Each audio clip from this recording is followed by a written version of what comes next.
Ladies and gentlemen, good evening. I do apologize for my current state of attire. I was not expecting to give a speech today. Now, I must say, I'm sorry, let me turn that off. I must say that the economy can no longer remain frozen. Now, I, like many others of you, have lived in this country for many years, and I've gone through all the motions of the economic crisis, the economic boom, and both of which were directly related and directly fueled by an influx or exodus of people into this country, notably tourists and immigrants who have come here for work. Now, we must face the fact that we rely on the steady flow of tourists coming in and out of this country for our economic survival.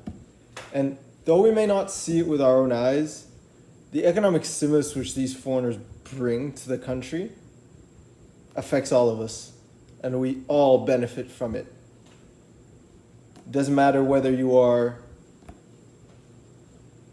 a glazier, it doesn't matter if you have a bakery, it doesn't matter if you lay tile.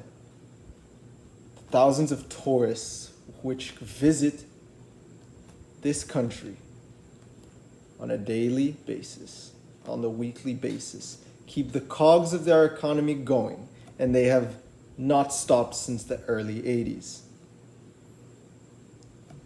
During this year, we understand that the government had to close our borders and shut the country down and force all resorts to cease operations.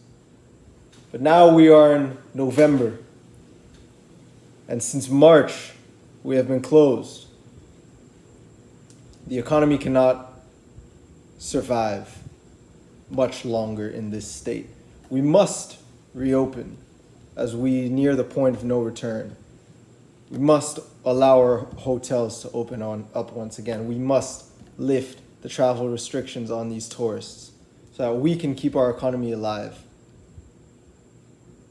Notably, we must also attract foreign investments from tourist companies and hotel chains, unlike what is going on right now, where the TCIG, the Turks and Caicos Islands government, is in a legal battle with Sandals, a resort which accounts for 70% of our tourism on a yearly basis.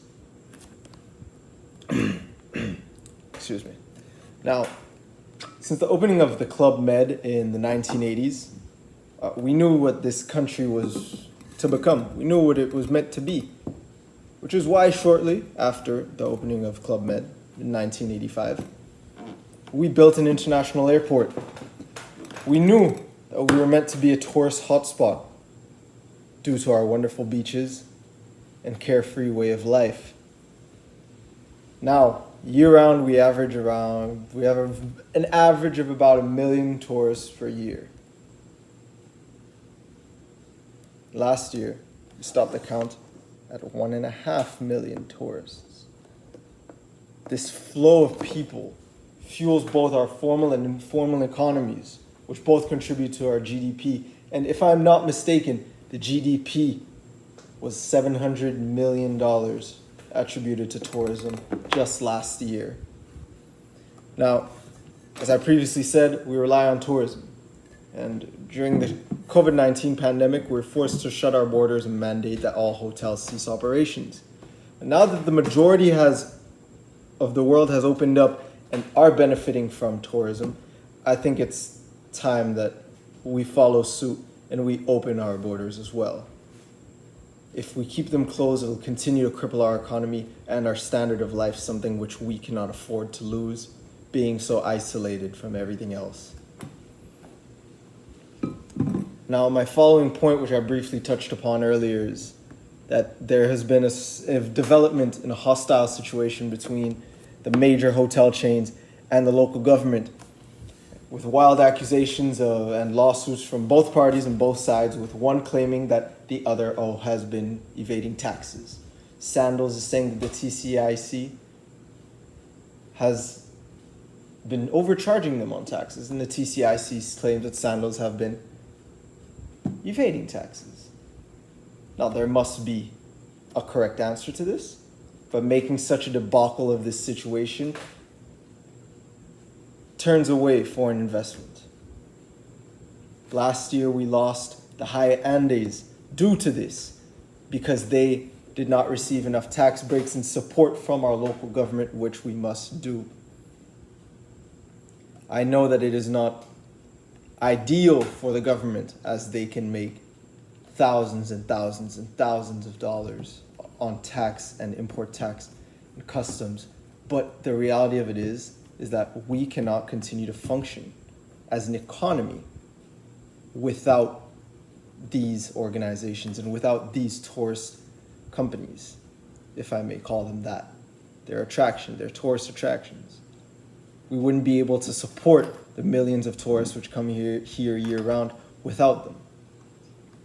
The government needs to offer an incentive to these international organizations in order for them to be able to operate and to be able to build efficiently and to our standard, because it is no secret the Turks and Caicos Islands has a standard. They have set the standard in tourism. We are here compared to the next island in the Caribbean.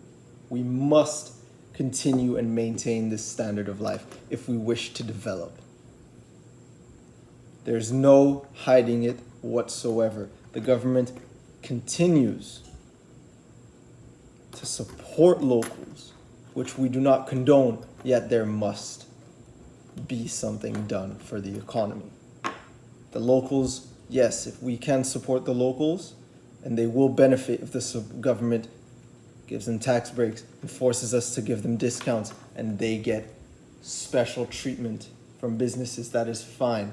But all of that ceases to exist if tourism dies out.